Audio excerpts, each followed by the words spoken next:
All right, everybody. So we're going to take a look at using our sheets here to create nice graphs that you can use for IEPs to track and do your progress monitoring. So what I've created here is just a regular sheet, and I've titled it 2020, 2021 caseload. You can title this however you like. If you wanted it to be a specific person, maybe you can make each sheet be a specific person, and then create a folder for the 2021 2022 school year. That's up to you. That's however you would like it. Um, but I'll name this for myself here. Okay. So all I did was put in some fictitious dates and some scores. Now, looking at comprehension accuracy, this could be for what you're looking for. You can change this banner up top here to whatever you want it to be. In the schools that I've worked in, there'd be some aides that were collecting some of the data, different teacher collecting some of the data.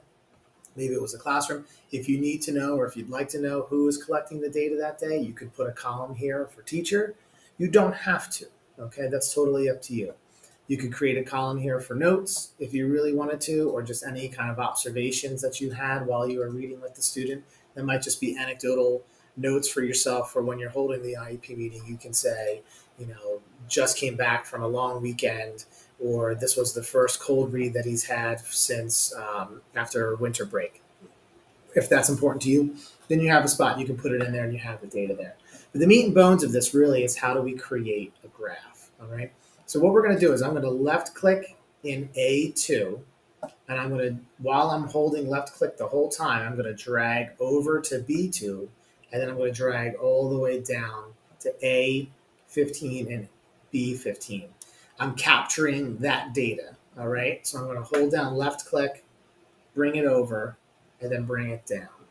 I'm capturing this data here, okay? A couple different ways you can move from here. And one thing I will say, and I forgot to say this in the very beginning here, is your data has to be numerical, all right? So if you're using like on a rubric, then you're going to want to convert the rubric into something that's numerical. I'm using percentage here, okay, and I'm keeping the percentage here all the way down the line. If you're doing like your rubric is 3 out of 5 trials, then if you put a 3 out of 5 here, it will automatically convert that into a percentage because it's a fraction. Oops. But you need to be consistent all the way through, okay? So I suggest using a percentage. I think it makes it the easiest, okay?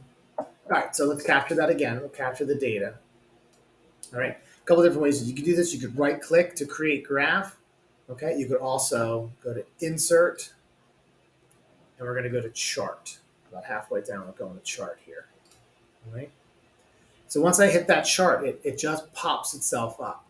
Okay, and you'll notice on the y-axis here, it has 0 to 100%. That's the percentages of the comprehension accuracy. It already wrote it for me on the y-axis here, so our math teachers will be very happy that we're labeling our axes. We've titled it, and we also have our date running across the bottom here, okay? So within one click, you have your data, okay? Now, one thing that I know people are going to want to look for and look at is the trend line, all right? So the way we can do that is with our trend line, we can go to customize, because we're going to customize this. We want to kind of make it a little bit more to our needs. And then when we come down, we're going to come down to series. Okay. Now on the series line, if you really want to get fancy, you can change the line color. You can change how opaque that line color is. You can change the dash lines on your graph here. You can get rid of them. I think Google does a pretty good job of seeing this data and finding a nice contrasting. If you really want to get fancy with it, then you certainly can. All right. What I'm going to do now, though, is I'm going to go to trend line. See trend line right here. Now, your data, Google will kind of try and figure out, the analog figures out if the data you have is worthy of a trend line. All right. And since we have kind of longitudinal data here, It's seeing, okay, yeah, a trend line would work. Okay. So if you don't see the trend line here, I would change your data up a little bit. But if you set your data up just with the date and then whatever you're assessing for that date, and then I think it'll be good to go. So when I hit trend line here, it puts my trend line. Now I can change that color if I want. I can change the opacity. I can change the thickness of it. So if I want this maybe to be red, then it really stands out. That kind of looks a little bit better, I think. All right, so we can see the student's doing pretty well, trending in the right direction. Okay, another thing that teachers you may want to have, because when I look at this graph, I mean, I kind of see where it is, but I have to do a little bit of calculating to see where exactly this is between 50 and 75. So if you want those numbers there, right, I can show you how to do that. So a couple different ways I could do this. I think the easiest way is I'm going to click on the graph, and this is my options. Okay, and then I'm going to edit the chart, right? And it just brings me back to this chart editor, okay? You may have seen it before, but it's actually right next to the trend line piece. So if you can find the trend line, you can do this at the same time. So I'll go to Customize, come down to Series, and when I scroll down, I'll see Data Labels. So it's going to label for me all of those data points, okay? So this might be better for you, right? You'll see that this spot here was actually a 60%, whereas this point here was actually a 72%. And you have a couple options with that. Come down here, you can have type, well, it's the value. We want to know what that number was, okay? It has the font that it's in. It has the text color. Well, there really is no text because we're just using the numbers there. So that's coming through as blue, okay? So, I mean, you have some of this, but, you know, the font size, it's auto. So I think it does a pretty good job of making it look a nice, clean visual representation of what you're trying to look out for, what you're trying to watch for. Okay.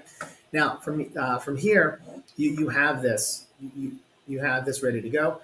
You can screenshot it. So if everybody has kind of a different computer, but if you're on a Mac, it's a Shift Command 4, right? And then I'm able to take a picture. I'll just grab this here.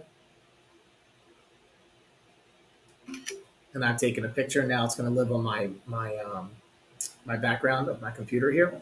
So hopefully I can then push that into IEP Writer. You can copy the chart. You can publish your chart. Copying the chart just like a copy and paste. So if you're doing maybe a presentation and you're using a slides presentation, this would copy in very, very nicely. All right. So you can move it to its own sheet. Okay. So if I move it to its own sheet, then it'll show up. I'm going to move this guy down here.